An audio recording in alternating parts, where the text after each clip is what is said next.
afternoon, and welcome to another show in the Veterans Forum. We're coming to you from the studios here at Pittsfield Community Television, channel 16 on your dial. And today I'm both, proud and pleased to be part of this interview. We've had all kinds of guys and some gals who shared their services with us.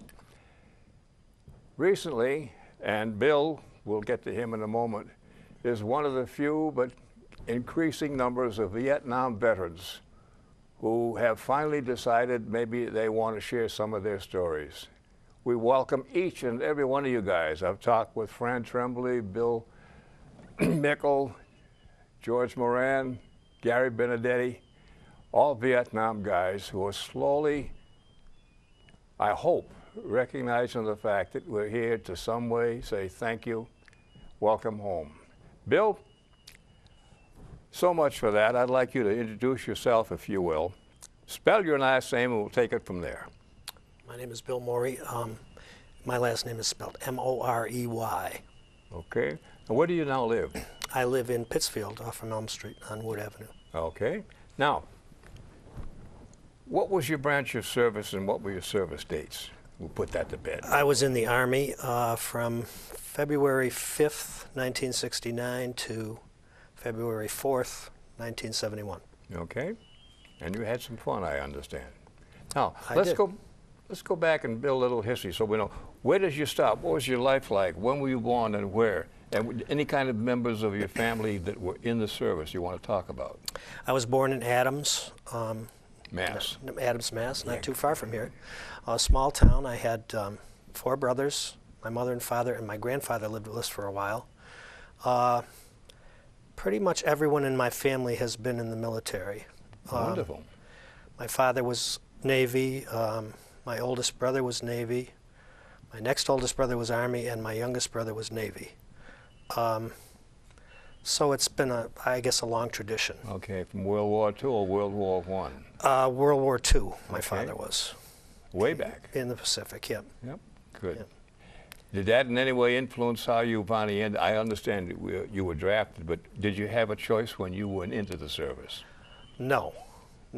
I was in college, going to North Adams State, which is now MCLA, and I wasn't doing too well. I wasn't really sure I wanted to be there, and it was a turbulent time, and I was slightly involved in the peace movement at that point, and I got in trouble at school academically and was put on academic probation, so I had to cut my class load from 15 credits down to 12, down to 9 actually. And about 2 weeks after that happened, I got my draft notice. Okay. Did you have a major back then that might have influenced where you were positioned or stationed? No. Okay. No. They just grabbed your body. Huh? That's right. When did you go into the service and where? How'd you get there? I was inducted in Springfield, and I don't remember. I'm pretty sure I went down on a bus, but I don't remember. Oh, from here to Springfield? Yes. But from Springfield, then where? From Springfield, I went to the West. No, I didn't go to the West Coast. I went to Fort Jackson, South Carolina. Okay. And I did my basic there and my AI advanced infantry training. And there were no choices along the line. It was the day I was inducted down in Springfield. We had we were all in a line, and they were taking every 5th guy for the Marines. And you should have seen the maneuvering in that line, trying to avoid being the 5th guy. And everyone else went to the Army. Okay.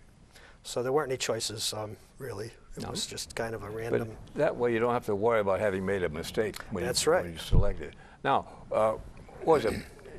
I know it says basic entry, but a lot of the people don't have any idea what basic entry was. But how long was it for, what, 8, 10, 12, 15 weeks? And what did you major in, if you will? I'm pretty sure basic was 10 weeks. We got to Fort Jackson, and we were in a fairly new barracks for 2 or 3 nights, and then we're sent to our basic company, which was all really ancient barracks.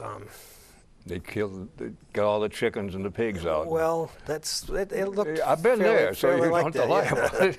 Yeah, and that was a scary experience. The first couple weeks in basic, especially, not knowing anyone.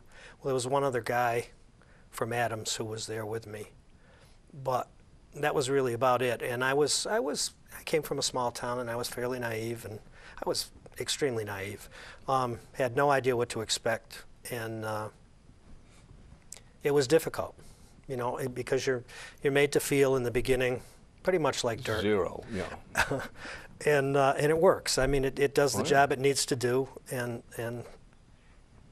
things go along and you progress. But being confined to the fort for, I guess I only had one weekend when I got off fort during basic. During AIT, it was different. You got to leave the fort on weekends and. What is AIT? Initials Advanced infantry training. Okay, all right, just so people can hear it. All right. Anything special? The classic question usually is, what were your DIs like? Warm, loving fellas, or they chew you out up and down and spit out the bones? Most of them were pretty nasty. The one that was in my barracks was an older guy who was. I mean, he wasn't easygoing by any means, but he was somebody you could talk to. Regular Army? Yeah. Okay. Some of them were into their job big time, and they did a good job of it. I can remember a couple, a Sergeant Cartagena and a Sergeant Dickerson, who were fierce. I mean, just incredible.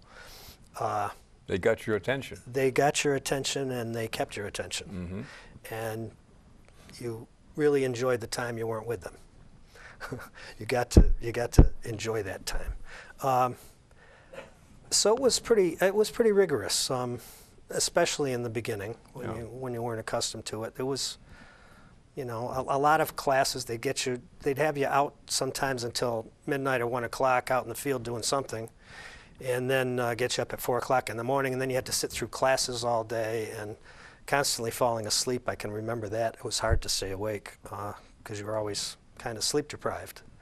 And that was good training in a way, because... Was it just basic indoctrination to what the Army's like and what we want of you, or...? Weapons training, you know, good. all that kind of thing. The good old gas experiences, yeah. Recite the Pledge of Allegiance and all that stuff. Yeah, so it was a pretty, and of course rifle training. That was, I wasn't a great marksman, but I got my combat infantry badge. Okay. Or combat rifleman's badge. Yeah. I can't remember a lot of these things. So it was a pretty much across the board intense training for that 10 weeks. And this may sound weird, but when did you start to feel like you were one of the guys? 2 weeks, 3 weeks? All of a sudden you got the hang of things, if you will, and you I don't know it. if I did while I was in basic. Oh. Once I got into AIT and things were a little more relaxed, I started making some friends, but I'm not sure. I can't remember having a lot of good friends in basic. You know, you met people, but you didn't have any time to yourselves, really. You could. So you didn't make close friendships. And how about some of the classic complaints about KP and night watch and boiler watch all and that all good kind of stuff. KP was nasty when you got it. How was the food that you dished out? The food was not great, but it wasn't dismal. And with my experiences later, I found out that the food wasn't half bad. Yeah, when you're hungry, it tastes because real it got good. worse. Yeah, I know. Yeah, warm K rations. Yeah. All right. Now, on your paperwork, you identified that you finally qualified as sharpshooter. How did you feel handling? Have you had any experience back home in civilian life as a hunter or outdoorsman or all? Never had touched a weapon of any sort. So it was brand new to me. Okay. I never had any interest in hunting. My father and my older brothers hunted. Actually, my younger brother did too. Never was interested in it. Okay. Never got into it. So this was my first experience with. Now, were you on the Springfield or the M1, M16? M16. M16. M16 the whole time. Okay. Strip it down, do it back, and all that kind of good stuff. Right. Okay, fine. Now, what was your MOS? Were you just, if you will, a grunt? I was a grunt, yeah. 5th Battalion and so forth, 5th Squad and that kind of stuff. You had one liberty, I'll call it liberty from Navy, but one weekend or one time off down there. What did you feel like when you went in town on your first leave? Scared or cocky? Kind of cocky. I did it. Well, yeah, and I think that was right towards the end of basic. The rest of the time, they'd let us go up on the hill once in a while on a Friday night for, 3.2 beer or whatever, and everybody would get drunk. Kidney flush. Yeah, but that was pretty controlled. Going into town, everybody just kind of went wild. Well, how did you feel in town? Did the people, quote, welcome you, or did they just look at you, here comes another one? I wouldn't say they welcomed us. I'm sure they were used to it because the fort's right outside of Columbia. Yeah. So they didn't pay much attention to us, really, that I can remember. Okay. That was it, huh? Pretty much. Okay, after AIT, then I guess you're getting prepped to ship overseas? Or you have some other training in your MOS? No, AIT was it, and then I had a 2-week leave, during which time my wife and I got married. Good point. Was not probably the smartest thing to do in the world, but we're still married after 41 years, and I'm proud of that fact. There were some rough times after the war, but we have stayed together, and we have a really happy marriage. And, good. So we took a honeymoon. We got married in North Adams, where my wife was from. We took a honeymoon, 2-week honeymoon, and then I went to a family party on the 4th of July up at an aunt's house in Savoy. All my extended family was there. It was a birthday party for my grandfather. And that afternoon, we left there and got in the car and drove down to Springfield, actually to Bradley. Once again, I flew out of Bradley that night and flew out to the West Coast, to Tacoma, and was in a replacement center there for not quite a week. I think it was 5 or 6 days. Okay, this is when? What year, if you will? This was 1969. Okay. I just try to get some of the dates. Early July in 1969. Flew to Tacoma and was there, and pretty much all you did there it was almost like staying in a flop house. It was very basic. You didn't meet anybody. You didn't have any duty or anything like that. You just kind of hung around waiting for orders. Yeah. And when the orders came through, they bussed you out to the airport, and I flew on a commercial jetliner over to Vietnam. Oh. Yep. They had regular stewardesses and the whole bit. I can't remember the name of the airline. It's not something that's around anymore. And that was a long flight. And you're following the sun the whole time, so it just seemed to go on forever and ever. Yeah. And I remember specifically just maybe an hour or two before we landed, there was an electrical storm. And I thought we were there. I had been sleeping or something. I thought we were there and we were being fired at or something, which wasn't the case. So you never sleep on the job after that? No, but that was only I think that was probably my 3rd time flying. Oh. The first time I ever flew was when I flew from here down to South Carolina, to Fort Jackson. Now, where did you leave out of SeaTac, and where did you land? Pearl or Guam? No, we didn't. We stopped in Guam for about an hour, and then flew straight to Cam Bay from there. Okay. At Cam, I was in Cam for about, I think, 4 or 5 days, and that was the same kind of a deal where you just were kind of hanging around waiting for orders. And when my orders came through, I was sent north to Chulai to a replacement center there. It was called the Combat Replacement Center, I'm pretty sure.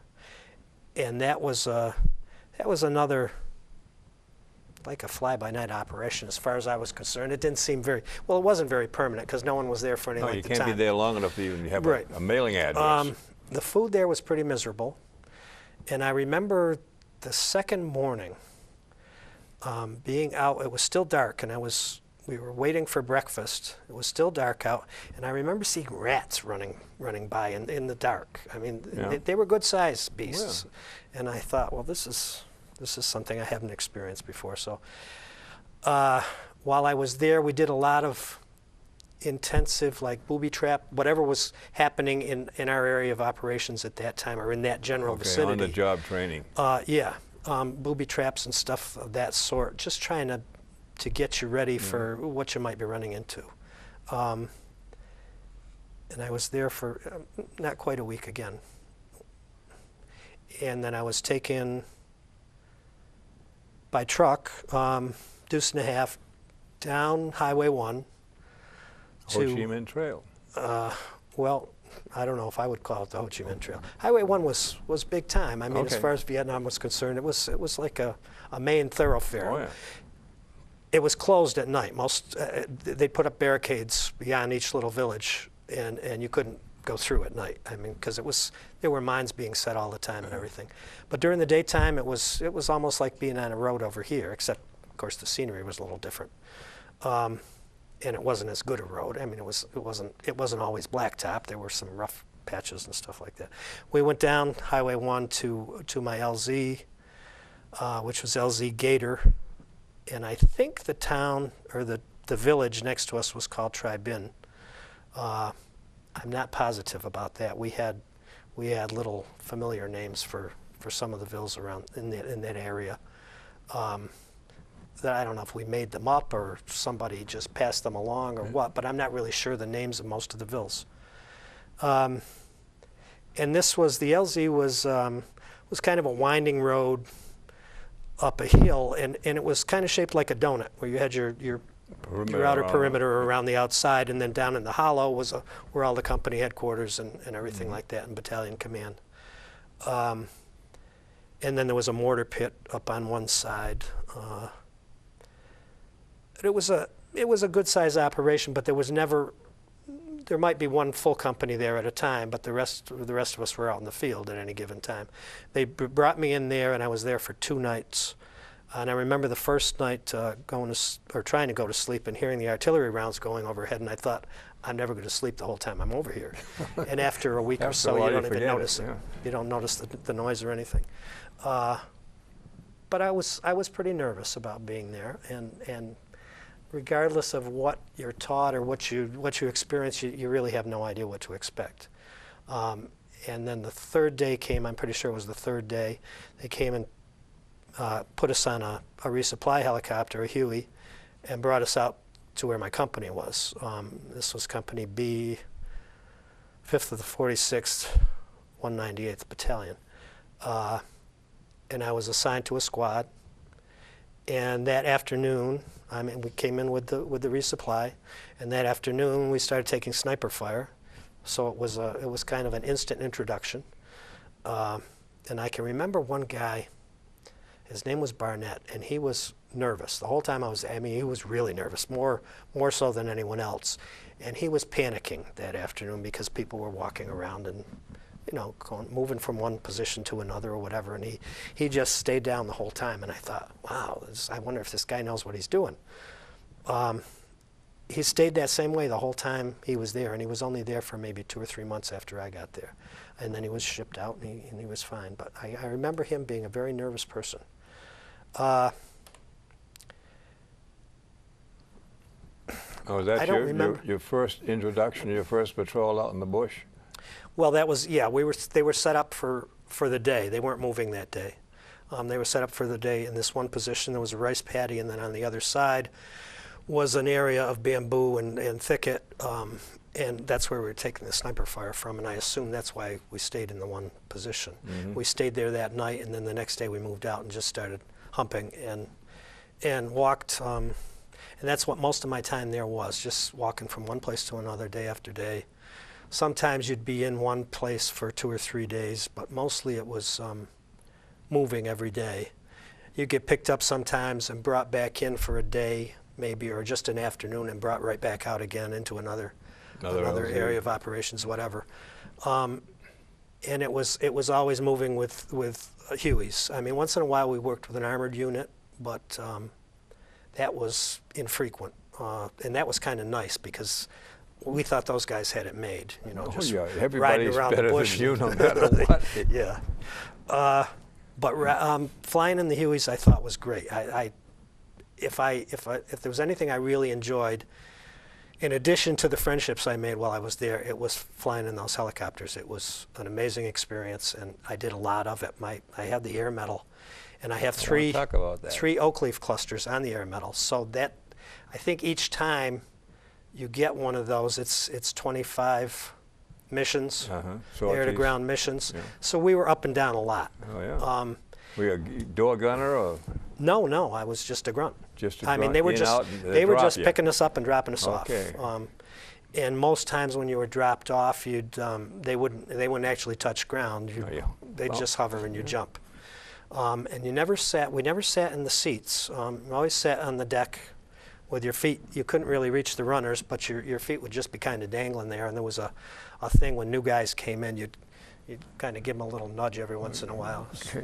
Convince them it's a quick way out, huh?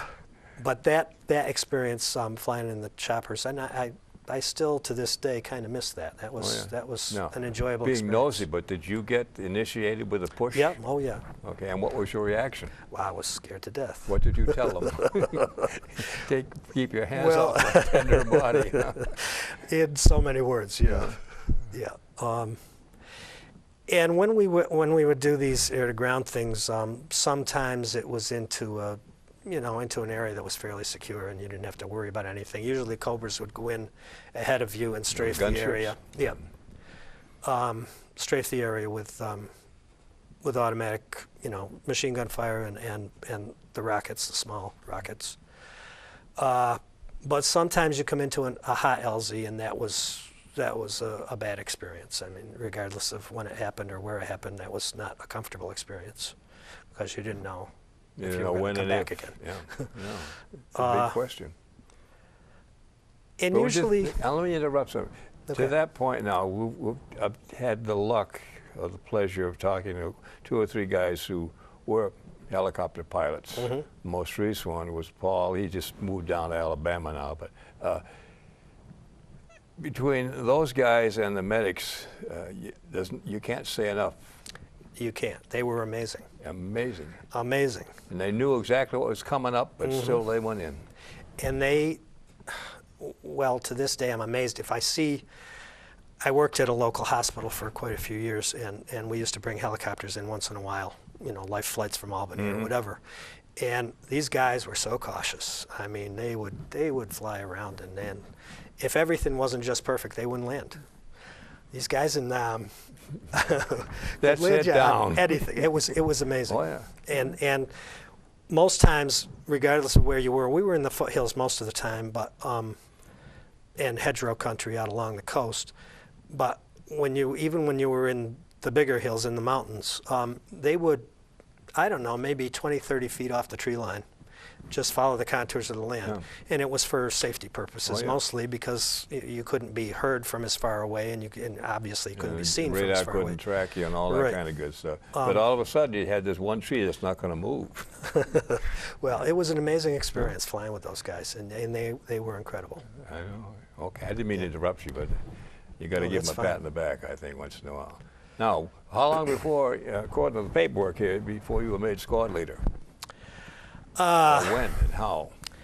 I think I was in for probably around 6 months, and we had taken some casualties, and we were getting kind of low, and they didn't have another E5 to put in the squad leader's position. So our captain at the time, Captain Shop, asked me if I'd be interested. Well, he kind of told me I'd be interested. No, he volunteered.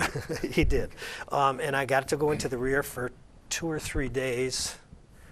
I think it was 2 days with him, and had to go before a board of review or something like that. And they asked me all these questions that I didn't know the answers to who won the Heisman Trophy last year. I was never a big sports fan, so I didn't know the answers to any of these questions, and what they had to do with what we were doing, I have no idea, but that's the kind of things they asked.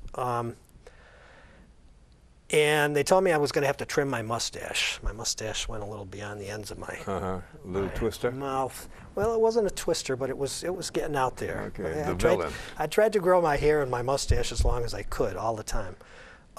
So they told me I was going to have to trim that, and then they gave me my papers or whatever. I got my stripes. So you must have answered some of the questions right. Well, I did. I'm sure I did. Yeah, you got to say that. All I can remember now are the sports questions that I couldn't answer.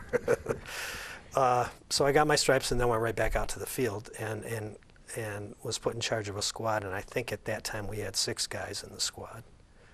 And that would change from time to time. There'd be anywhere from 5 to 7 or 8, depending on company strength. Did you have a chance, though, to, as you buddy up at least a little bit so that you got to know 2 or 3 guys? Well, yeah, and by this time, I mean, I had been there for 6 months, so I felt like an old hand, and that's the way it worked. I mean, the rotation was such that, you know, there were constantly guys leaving and constantly new guys coming in, so you got old quick. Oh, yeah.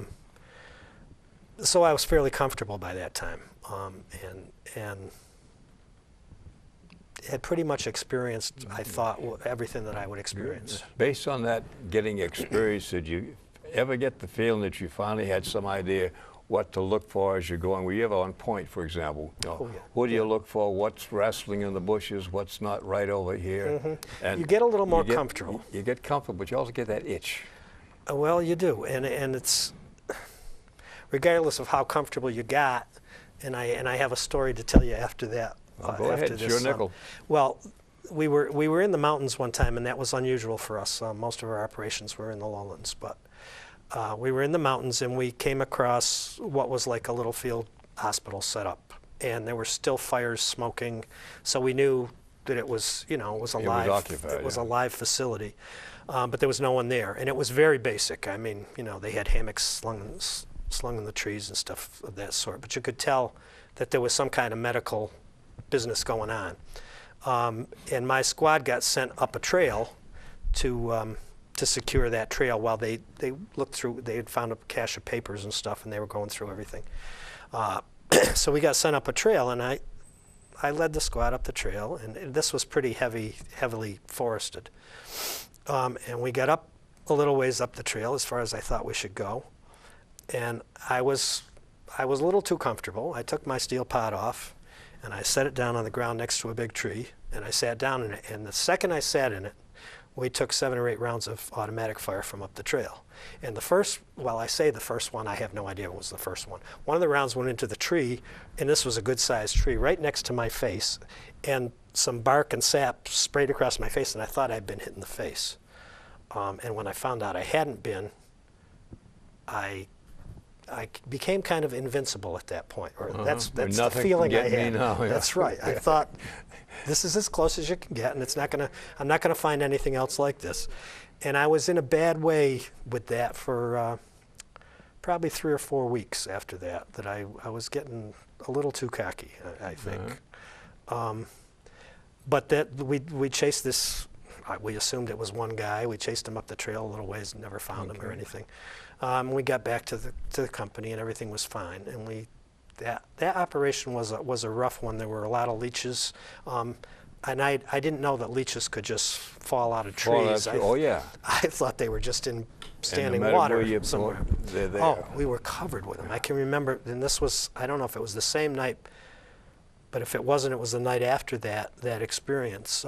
We had gone up a really steep grade. And some guys were not, some of the heavier guys were having a heck of a time with it. I was a little skinny thing. I think I only weighed about 100 if I weighed 120 at that point, I was doing good.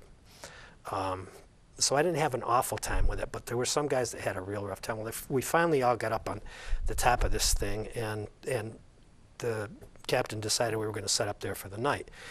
And that's when people started yelling, and it was the leeches. I mean, we were just, everybody. Our boots were bloused and everything, and so you had to, they got in somehow. I don't know how they get in. But we spent probably an hour getting leeches off. And that night, we ran into what I assume were I don't know if they were fire ants, but something similar to fire ants, where we were sleeping on the ground. People were getting devoured during the night. So that was a really a memorable experience, that one operation. And that's what I mean about getting too comfortable. I think at that point I was a little too comfortable. Yeah. Now this is, it's related, but it doesn't make sense. But I was told by one of the guys that that's one of the reasons a lot of young fellas started to smoke cigarettes. The leeches, you get them going, and psst, the best and only way to get rid of the guy. Oh, excuse me, those beastly little things. I should watch my tongue. They were nasty. Okay. Now, in your paperwork here, you tell me that somewhere along the line you were awarded, won, or were given a Purple Heart. Can you give us the detail on how that come to be? I can. We were LZ Gator, which is the LZ I talked about before, the landing zone, was being abandoned by the Army, and the South Vietnam Republic, or the Army of the Republic of South Vietnam, was coming to take it over. And we were being transferred to an old Marine base just south of Chu Lai, right on the water. So at this point in time, our company was on the LZ, and we were the only ones there. And the perimeter, I mean, it was very low numbers as far as personnel was concerned, because we were the only ones there. Everybody else had already left. So we were all encamped at the mortar pit, which was way up on top of the hill. And this one particular night, my squad got sent out on a listening post. So we went down into the hollow, and I found the best bunker, what I thought was the best bunker on the LZ. It had triple sandbags over the roof, all corrugated metal, and it was very secure. Well, about midnight, we had a zapper attack, and when we tried to call the top of the hill, they had changed the radio frequency at midnight, and we couldn't get a hold of anybody. So I've got the radio propped up somewhere inside the bunker, and I had my arm up in the porthole. And a mortar round went off right outside the porthole and got me in the elbow and the shoulder, and that's how I got my Purple Heart. I was in a very secure place, and we weren't out in the field, which was highly unusual. That's what happened. So because we couldn't contact them up on the top of the hill, they weren't quite sure where we were. So it was about 2 hours before they came down to get me. They sent another squad down to get us. And I think there were 6 of us there that night in that bunker. And 3 other guys had gotten hurt up on top of the hill, and I was the least hurt of anybody that got hit that night. And all I remember was they gave me probably a shot of morphine or whatever when I got back up to the top of the hill.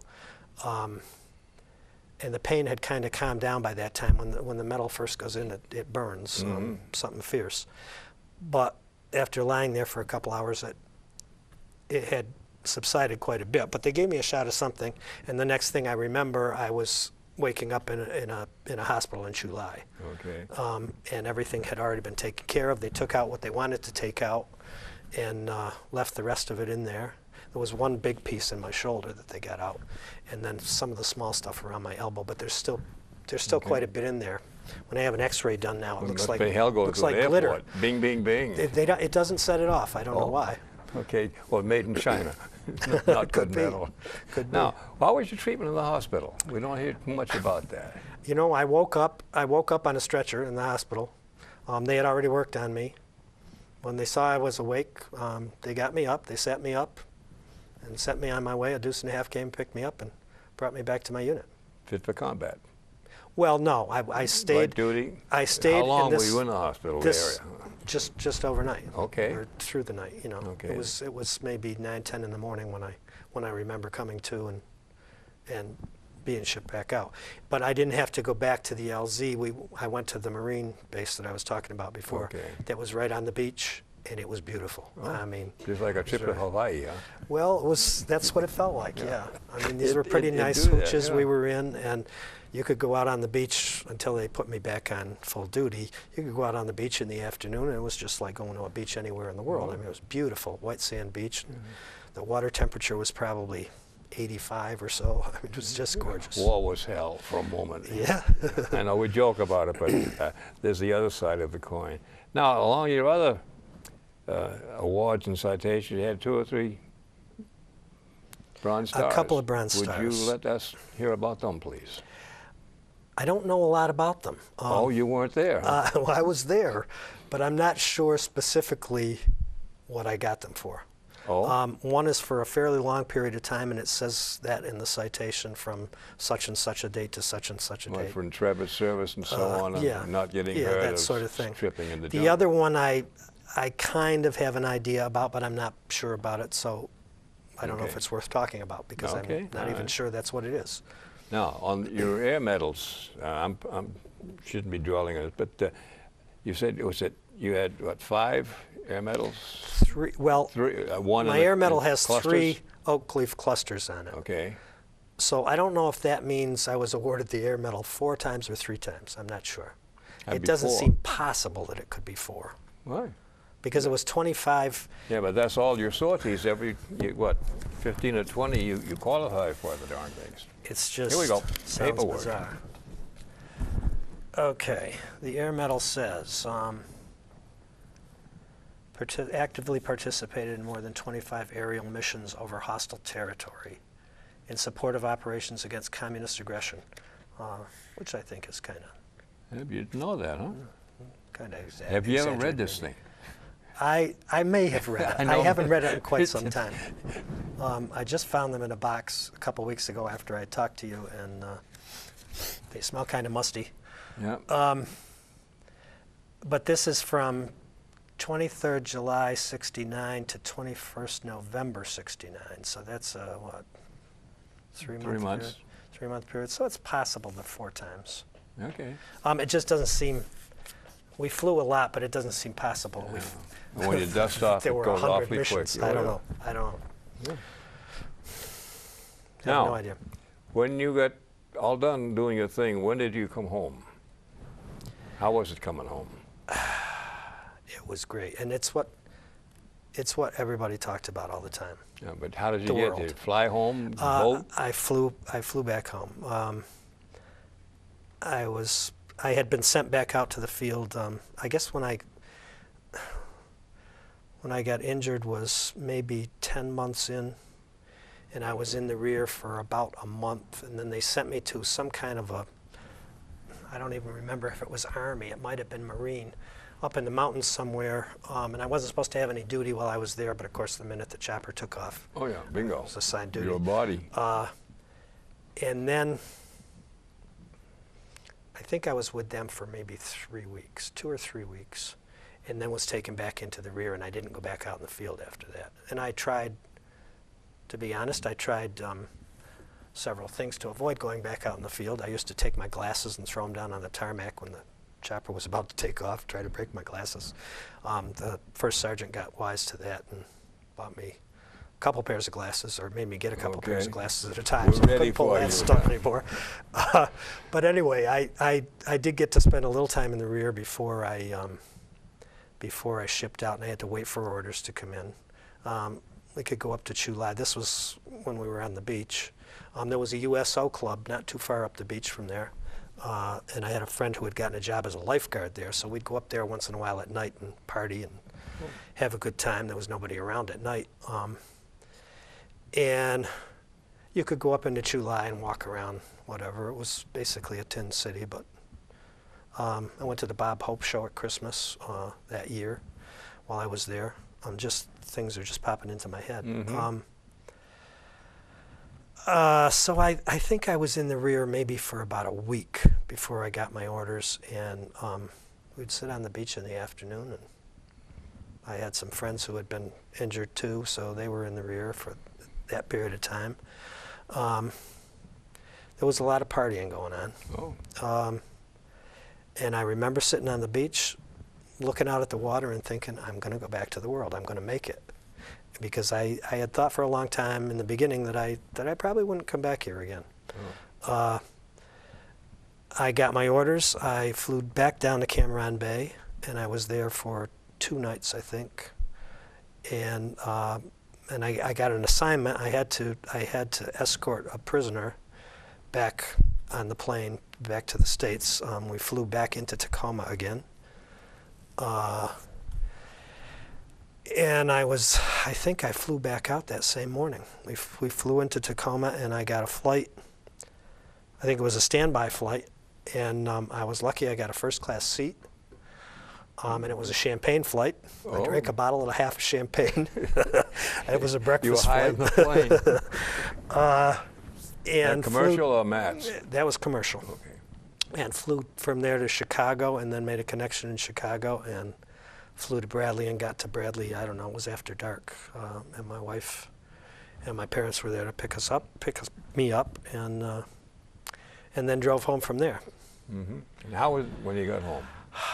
Was it a welcoming feeling, or glad you're out of it, or there was still some antagonistic? There were a lot of people giving people bad times coming home. I didn't have a bad time of it. I've heard a lot of people say they were spit on and God knows what not. I didn't run into any of that. Good. It was great being back with my family. It was a little bit difficult having only been married for 2 weeks before I left. My wife and I didn't know each other all that well, and a lot had changed in our lives in that year's time. Yeah. So it was difficult in the beginning. And I brought some problems back with me, and repatriation was a difficult go for a while. You all squared away now? I am all squared away now. Good. Did you take any of the GI Bill or anything like that? I went back to school. Finish? I had 1 semester left to do at North Adams. So I finished that up, and then I went down to, I worked for about 1.5 years, and then I went to the Stockbridge School of Agriculture at UMass, and took a horticulture course. And my daughter was born during that period of time. I don't remember how long I worked in between, because she's 36 now, I believe. But my wife and I were having some problems all through this whole period, and it took me, I would say it took me about 20 years to really get back home. Really come home. Mm-hmm. Yeah. Amen. Yep. Now, you said you worked at a hospital, but you studied at Stockbridge Farmer School. School of Agriculture. Oh, yeah. School. Well, I took a horticulture course. What I had planned on doing was maybe buying a greenhouse range somewhere and opening up like a landscaping type of thing. I worked as a groundskeeper up at Hillcrest Hospital in Pittsfield for 30 years, and just retired this February. Wow. And I'm loving it. Good. Learning how to relax. I am learning how to relax. Right. Yeah. That's great. Yeah. And it's I feel like I've come full circle. I cleaned up all my problems, and that's the best part. Life looks good right now. Yeah, and you feel welcome home. Yes, I do. Yeah, I do. Now, did you join anything like the VFW, the Legion, DAV? I did not. I joined the Legion in Adams for, I think I only belonged for 1 year, many years ago, and the main reason I did that was because you could go in there on a Sunday afternoon and buy a beer. Yeah. I've been there. Buy beer under the counter or whatever you want to call it. No, it was late opening. I probably shouldn't have said that. Well, we'll let that go by. But no, I have not joined any other organizations since then, and it's not my thing. Okay. Now, what are you doing to keep busy now that you're free and clear and retired? I like to hike. I kayak. I do some biking. Not an awful lot, but I like to bike. I'm reclaiming my garden on the back of the yard I've let go for about 10 years because I just didn't have it anymore. I mean, it's kind of the same thing I was doing at work, and I didn't feel like coming home from work in the afternoon and spending my would evenings you want to out come there. down to my house and practice? No, I would not. Well, lawnmower will just I fit your can tell you, I don't want to come to your house and practice. I'll How come about to your just house and coming down visit, but for a not to beer? practice. We have some stuff that's pretty good. Kind of wrapping things up a little bit. With all that's been said and done and what you've seen and been through and experienced, was your service-related activity positive or negative with respect to how you ended your life or living now? It had some of both. I think in general, at this point in time, I could say it was positive. I didn't think so at the time, and I didn't think so for many years afterward. But at this point in time, I think it was a good thing for me. I made some of the best friends I've ever made in my life. Unfortunately, I'm not in contact with any of them now. No one from around here that I know of. And I've tried to contact people. I did contact a medic a couple of years ago on the internet who really showed no interest in getting together, carrying on a friendship or anything like that. So I kind of let that go. And there was one guy in particular I was looking for, and his family, his brother, I think, I'm not even positive it was him. It was his brother's wife wrote me a letter saying that he had died a few years ago, and they would be interested in hearing about him or about what I knew about him. I never wrote back to them. I was devastated when I heard this guy was dead, and I don't even know how he died. And I feel badly about that I didn't contact them. But there's nothing I can do about that now. It's open done with. To this point, let me excuse me. I'm cheating a little bit. I'd like to give us a story. Can you get a good picture of this, Carol? I'm trying to make sure that we have where Bill was, the outfit, so that if there are others who may want to get in touch with you, this is it. And we'll make sure that this gets spread all around the countryside. Can you read it loud and clear? I can't see it backwards. Okay, up at the top on the banner it says 5th Battalion, 46th Infantry, Professionals, Brave and the Bold, 1969, Chu Lai, Vietnam. And Chu Lai was fairly close to our LZ. That was your LZ? That was our AO. Okay. So anybody out there, and any of the guys who may not have been with him, but know of guys that might have been with him, put them together. You know, memories are great things. Friends are even better. Okay? Well, we've kind of run full circle here. We've got you across the pond, back, shot at, come back home, and so on. There's some good words. Are there any things that is, that's the best way to put it, that are good memories that you every once in a while revisit just because they were good memories, as opposed to some of the other things that you can't talk about or want to think about that have contributed to what you've done? Yeah, the people that I met, and everybody talks about that. You never make that kind of friendships in civilian life. Amen. It's intense, and everybody's in the same boat, and so to speak, and you get really close to people. And I have good memories about a lot of the guys that I met. It was interesting getting out of my own little world, and seeing that there are other things out there. Maybe not the sorts of things I would like to see again. No, but at least you took a peek at them. But yeah, it was eye-opening. It was a growing experience, obviously. I still feel pretty naive at times, and I suppose you can feel like that right through your life.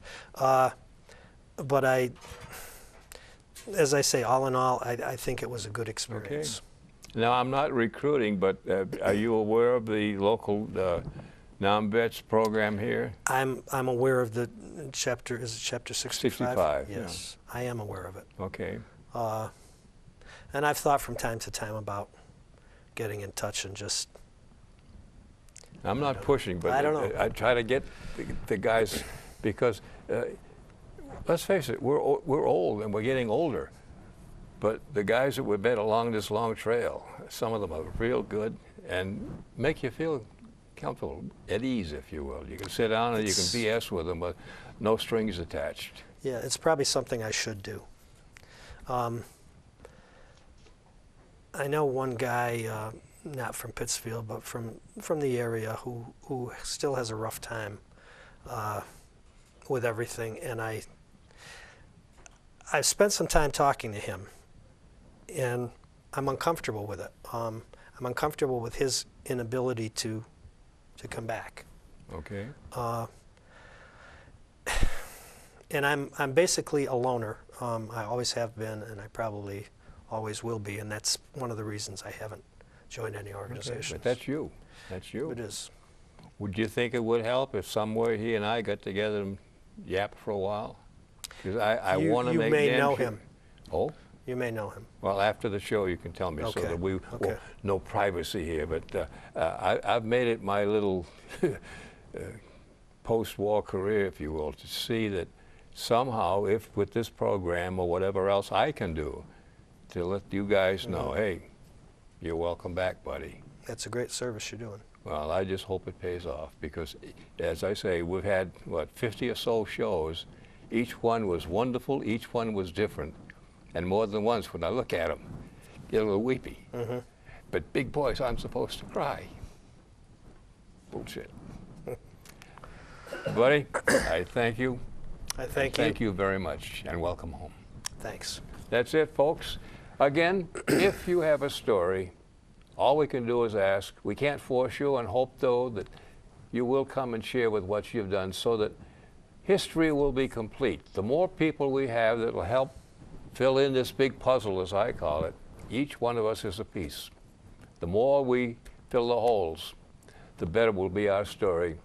And you might benefit from it. I know your kids will probably, your grandkids, say, oh, Grandpa, what did you do at the war? A lot of us haven't talked about it. Some will never talk about it. But those that do have been told many times, you know, it felt damn good. So if you want to feel damn good, give us a call. Bob Stevens saying again, thank you. Come and see us. That's a wrap.